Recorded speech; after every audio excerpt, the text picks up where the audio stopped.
Hello viewers, যে যেখান থেকে আমার এই ভিডিওটি দেখতে পাচ্ছেন সবার প্রতি রইল ভালোবাসা। মুসলমান ভাই ও বোনদের প্রতি রইল সালাম, আসসালামু আলাইকুম। হিন্দু ভাই ও বোনদের প্রতি রইল নমস্কার, আদাব। অন্যান্য ধর্মের যারা আছেন তাদের প্রতি রইল শুভেচ্ছা ও অভিনন্দন। আর বিশেষ করে প্রবাসে যারা আছেন বিদেশে, তাদের প্রতি রইল ভালোবাসা ও অভিনন্দন। তো আজকে আমি আপনাদের মাঝে একটি ভিডিও নিয়ে আসলাম। সেই ভিডিওটা হলো যেই স্কার্টগুলো দেখতে পাচ্ছেন, স্কার্ট এবং ফতুয়া এবং ওড়নাটা, এটা সেলাই ভিডিও দেখাবো। তো নিচের যেই পাটটা সেটা আমি সেলাই করে দেখাচ্ছি। একবারে নিচে যেই অংশটা সেটা নিচটা এরকমভাবে সেলাই করে নিতে হবে। তো ভিউয়ার্স, এটার প্রথম পর্বে আমি কাটিং দেখিয়েছি, এটা হলো আমার দ্বিতীয় পর্ব সেলাই। তো আমি ভিডিওটা যেহেতু বড় হয়ে যায় তাই দুইটা পর্বে ভাগ করেছি, কারণ আপনারা তো এত বড় ভিডিও দেখবেন না, তাই আপনাদের দেখার সুবিধার্থে আমি ছোট ছোট দুটি ভিডিও বানিয়েছি। একটা হলো কাটিংয়ের, একটা হলো সেলাইয়ের। তো যারা কাটিং দেখেছেন তারা অবশ্যই সেলাই ভিডিওটা দেখবেন, কারণ সেলাই ভিডিওটা দেখলে আপনি অনেক কিছু শিখতে পারবেন।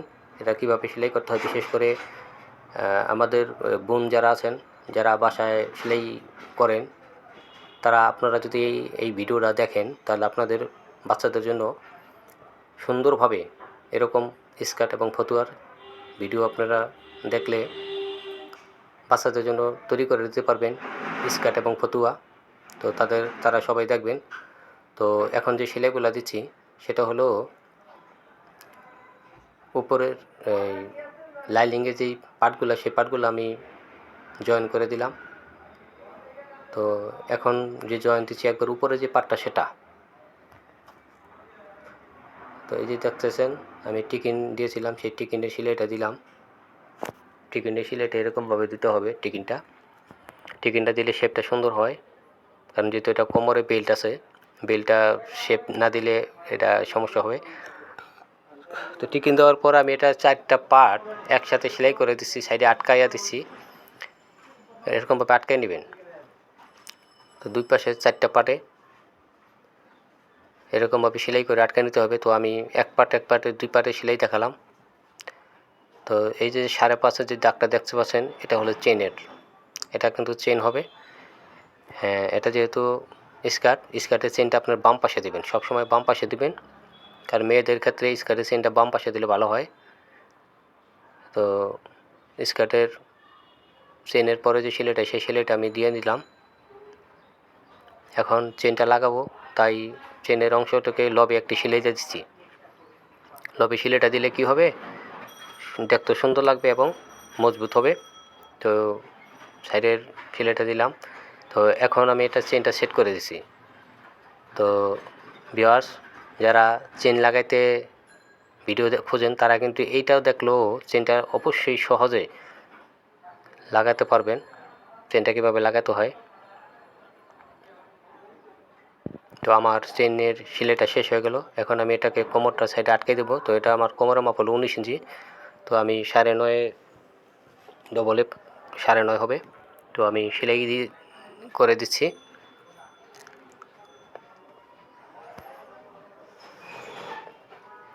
হ্যাঁ, সাইডে এরকমভাবে সেলাই করে আটকায় নিতে হবে। হ্যাঁ, এটা হলো ডবল সেলাই। তো আপনারা সাইডে সবসময় ডবল সেলাই দিয়ে নেবেন, কারণ সাইডের যে সেলাইগুলো হয় সেটা ডবল সেলাই দিলে ভালো হয়। তো এই যেই প্রথম আমি কাটিংয়ে কিন্তু একটা জিনিস দেখাইছিলাম যে কোনাটা আমি কীভাবে কলকাটা ভেঙে দেবো। তো এই যে দেখতে পাচ্ছেন কলকাটা কিন্তু আমি 2টা কলকা আমি জাস্ট সেলাই করে দিলাম। এই যে এখন কিন্তু এটা কিন্তু একটু কোনাটা কমছে। তো দেখতে পাচ্ছেন এখন কিন্তু দেখতে সুন্দর লাগতেছে। তো এটা হলো উপরে যে বেল্টটা, সেই বেল্টটা। তো বেল্টটা আমি পেস্টিং দিয়ে লাগিয়ে নিয়েছি। তো প্রথমে আমি এটা শার্টিং কাপড় উপরে লাগিয়ে নিয়েছি। তো এই যে এরকমভাবে বেল্টটা কিন্তু একটু বাড়তি নিতে হবে, কারণ যেহেতু এটা হুক হবে। তো আমি এরকমভাবে বেল্টটা বানিয়ে নিলাম। এখন একটা জিনিস দেখেন, এটা কিন্তু স্কার্টের উল্টা পাশ থেকে বেল্টটা লাগানো শুরু করতে হবে, কারণ এটা কিন্তু উপর দিকে ভাও হবে। কারণ এটা যেহেতু বেল্টটা যেহেতু আপনার থাকবে, বাড়তে থাকবে উপরে। তো এটা আমি ওই যে কাটিংয়ের সময় কিন্তু মাপটা দেখাইছিলাম। তো বেল্টের সেলাই আমার দিতেছি।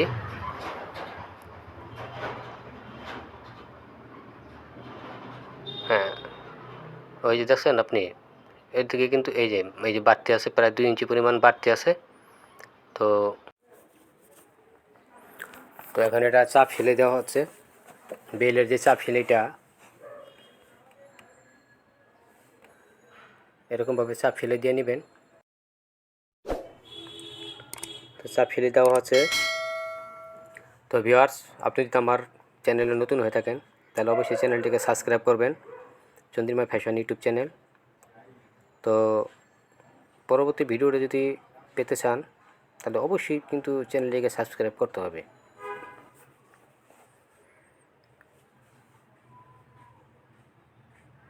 তো আমার বেল লাগানো শেষ হয়ে গেল।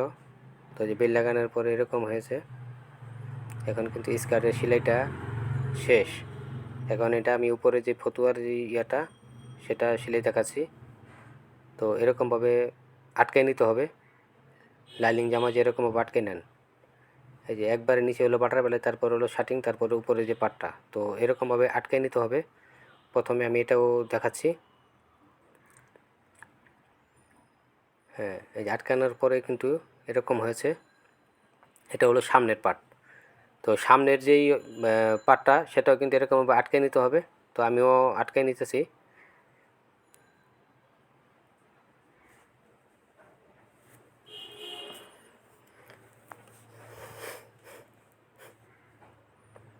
তো এরকমভাবে সেলাই করে আটকায় নেওয়ার পরে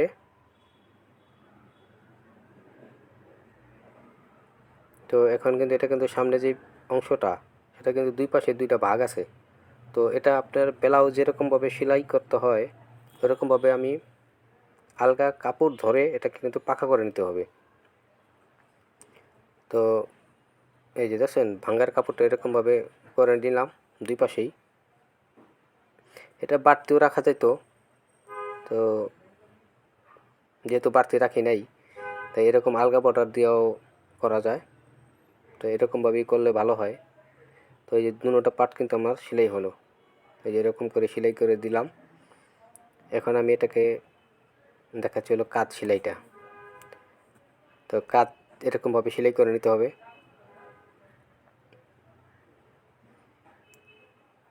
দুইটা কাঁধের সেলাই দেখালাম।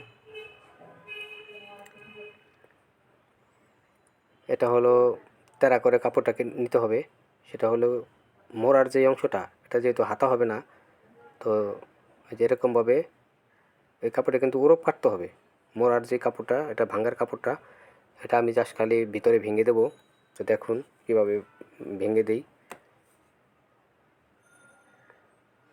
তো প্রথমে এরকমভাবে লাগাবেন। তো উপরে যেই উরপ কাপড়টা এটা কিন্তু হালকা একটু টান রাখতে হবে, তাহলে কিন্তু আর বলবে না। তো যে এরকমভাবে সেলাই করে দেবেন। আর তার যে মোড়ার যে অংশটা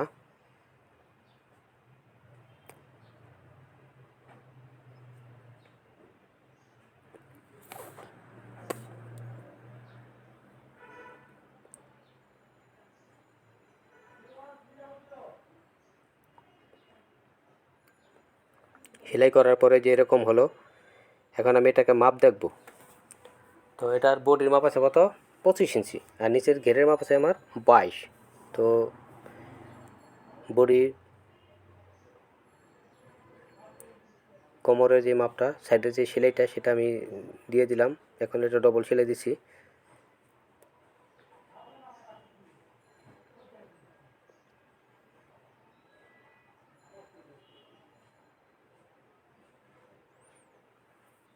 এটা হলো কলার। তো কলারটা আমি শার্টিং কাপড়ের উপরে বসাইলাম। তো ওটার ভিতর বসাইয়া পরে ওটা দিয়ে কিন্তু বানাতে হবে। উপরে যে আসল পাটটা সেটা ডবল কাপড়ের উপরে বসাইয়া এখন কলারটা সেলাই দিয়ে দিচ্ছি। কলারটা নিচে যেই একটা সেলাই হয় সেই সেলাইটা দিচ্ছি। এখন কলারটাকে বানাবো। কলারটা বানানোর যে সেলাইটা সেটা দিয়ে দিচ্ছি।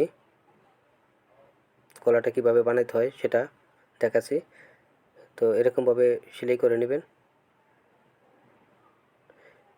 এটা যে কোনো কলারের সেলাই এরকমভাবেই করতে হয়। তো কলারের উপরে একটি চাপ সেলাই দিতে হয়। তো চাপ সেলাইটা দিয়ে নিছি, কারণ যেহেতু এটা মোটা কাপড় এবং পাট বেশি, ডবল পাড়ের কলার। তো কলারটা লাগানোর সময় কিন্তু আপনার বডির যে কাপড়টা সেটা কিন্তু উল্টা ধারে থাকবে, এটা খেয়াল করবেন। এটা যে কোনো কলারের ক্ষেত্রেই হোক, এটা কিন্তু উল্টা ধারে কলারটা এরকমভাবে সেলাই দিতে হবে। তা এই যে কেঁচার যেই মার্জিনটা সেটা কিন্তু মার্জিন মতোই আছে। তো হ্যাঁ, কলারটা মাপ মতোই আছে, খুব সুন্দরভাবেই কাপড়টা কাটা হয়েছিল, একবারে সমান সমান। তো কলার লাগানোর পরে এখন এটা চাপ সেলাই দিছি।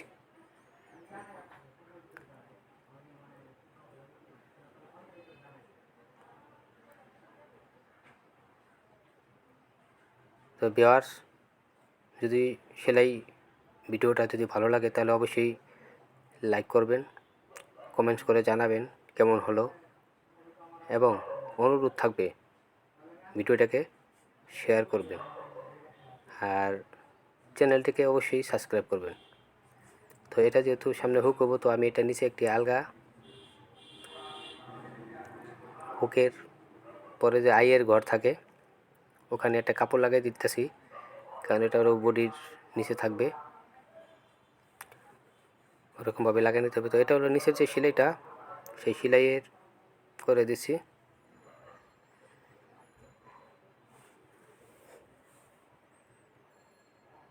প্রথমে একটা কাঁচা সেলাই দিয়ে নিলাম, এখন হলো ওটা ভাঙ্গার আর একটা সেলাই দিচ্ছি।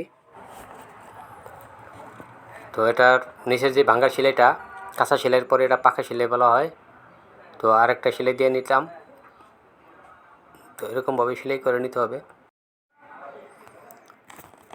তো সেলাইটা আমার এরকমভাবে সেলাই করে শেষ করলাম, নিচের সেলাইটা শেষ হয়ে গেল। তো সেলাই শেষ করার পরে কিন্তু এই যে উপরে যে ফতুয়াটা সেটা কিন্তু সেলাই শেষ হয়ে গেল। এখন আমি এটা যে কাপড়টা কাটছি এটা কিন্তু ওড়নার যেই পট্টিটা হবে সেই পট্টির জন্য কাপড়টা এরকমভাবে কেটে নিতে হবে। তো কেটে এরকমভাবে জয়েন করে নিতে হবে, এরকমভাবে জয়েন করে নিলাম। তো বাচ্চাদের ওড়না,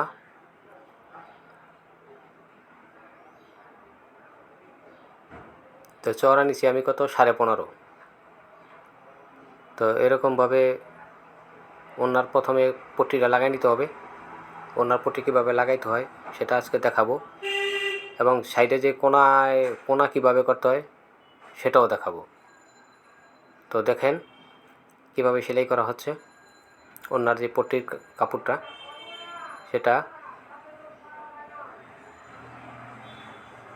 এই যে দেখতেছেন, ফিটটা জাস্ট উঠাইয়া কোনাটার এদিকে নিয়ে আসবেন, জাস্ট ফিটটা উঠাইয়া ওই কাপড়টাই সেম ঘুরাইয়া নিয়ে আসবেন কোনায়, দেখবেন যে কত সুন্দর কোনা হয়ে গেছে। এটা দেখাবো আমি যখন আরেকটা সেলাই দেব তখন এটা বুঝতে পারবেন। এই যে দেখছেন কোনায় গিয়ে জাস্ট খালি ফিটটা উঠাবেন, একটু ঘুরে নিয়ে আসবেন, কাপড়টা ঘুরে নিয়ে আসবেন, তাইলে কিন্তু আপনার এটা কোনা হয়ে যাবে।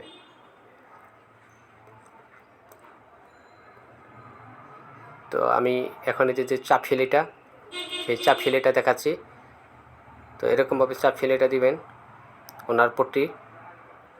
তো এতে যে এই যে দেখছেন আমি কিন্তু এখন কোনায় আসছি, কোনায় এসে এই যে কত সুন্দর কোনা হয়ে গেল। এরকমভাবে কোনায় গিয়ে আবার এরকমভাবে সেলাই করে আসতে হবে। তো এটা কিন্তু খুব সুন্দরভাবে কোনাটা হয়ে গেছে, দেখতে পাচ্ছেন কত সুন্দর কোনা।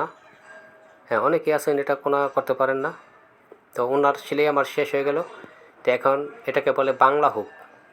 এটা আমি স্কার্টের যেই হুকটা লাগাবো সেই হুকটা লাগানি দেখাচ্ছি, এটা স্কার্টের ভিতর থাকবে। তো ভিউয়ার্স, ভিডিওটি ভালো লাগলে লাইক দিবেন, কমেন্টস করবেন এবং শেয়ার করবেন। আর আমাদের পরবর্তী ভিডিও পেতে চ্যানেলটিকে আপনাকে সাবস্ক্রাইব করতে হবে, অবশ্যই সাবস্ক্রাইব করতে হবে, কারণ আমরা আশা করি আগামীতে আরও সুন্দর সুন্দর ভিডিও আপনাদের উপহার দিতে চাই। তো চ্যানেলটির নাম হলো চন্দ্রিমা ফ্যাশন। আমাদের এটা চন্দ্রিমা টেইলার্স, পশ্চিম শেওড়াপাড়া, মিরপুর, ঢাকা। তো আপনারা এখানে আসলেও যে কোনো বিষয়ে জানতে চাইলে আমি আপনাদের জানাতে পারবো। তা আপনারা আমার ভিডিওগুলো দেখবেন, কেমন হয়েছে এটাও জানাবেন। যদি ভালো নাও লাগে তাও অন্তত জানাবেন। আমার ওটা হুক, বাংলা হুক লাগানো শেষ হয়ে গেলো। এটা হলো আপনি ব্লাউজের যে হুকটা লাগাই আমরা, সেই হুকটা লাগাই দিচ্ছি। তো হুকটা কীভাবে লাগাইতে হয় সেটাও কিন্তু আমি দেখিয়ে দিচ্ছি, কারণ আপনাদের বোঝার জন্য, কারণ সবাই সব জিনিস জানে, তাই আমি এগুলোও বুঝিয়ে দিলাম, লাগানো দেখাই দিচ্ছি। হুক কীভাবে লাগাতে হয় এবং হুকের যে ঘরটা, আমরা যেই হুকটা যে বাজাবো, যেই সুতা দিয়ে যে ঘরটা বানাতে হয় ওটাও দেখাবো। তো এখন এটা দেখাচ্ছি হলো ছোটো হুক লাগানো। তো ছোটো হুকটা কীভাবে লাগাইতে হয়, এটা হাতে লাগাইতে হয়। তো ওটা দেখবেন, আপনিও পারবেন সহজেই। তো এটা হলো হুক বাজানোর যেই আইগর, এটাকে আমরা আইগর বলি। তো আইগরটা কীভাবে সেলাই করতে হয় সেটাও দেখাচ্ছি।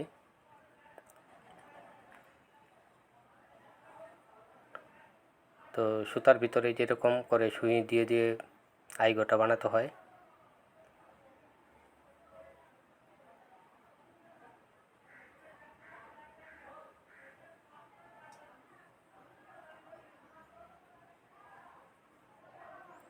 তো এরকমভাবে আইগর বানানোর পরেও পাশে আইনা এরকমভাবে গিট্টু দিতে হয়, এটাকে আমরা গিট্টু বলি। তো এরকম বাটকে নেবেন। তো আমার আইগর বানানো শেষ হয়ে গেলো, আমি একটা বানিয়ে দেখালাম, আরও নিচে আরও লাগাবো। তো একটা যেহেতু লাগানো শেষ, তো আমি হুক লাগানোর পরে, আয়রন করার পরে এখন আমার এটা পুরো কমপ্লিট। তো আপনাদের দেখাচ্ছি আয়রন করার পরে যেরকম হয়েছে, খুব সুন্দর একটি ড্রেস। এটা আপনি যদি ভিডিওটা দেখেন, চেষ্টা করলে কিন্তু বাসায় তৈরি করে নিতে পারবেন, এবং যে কোনো লোকে দেখলেই আপনি এটা তৈরি করে নিতে পারবেন।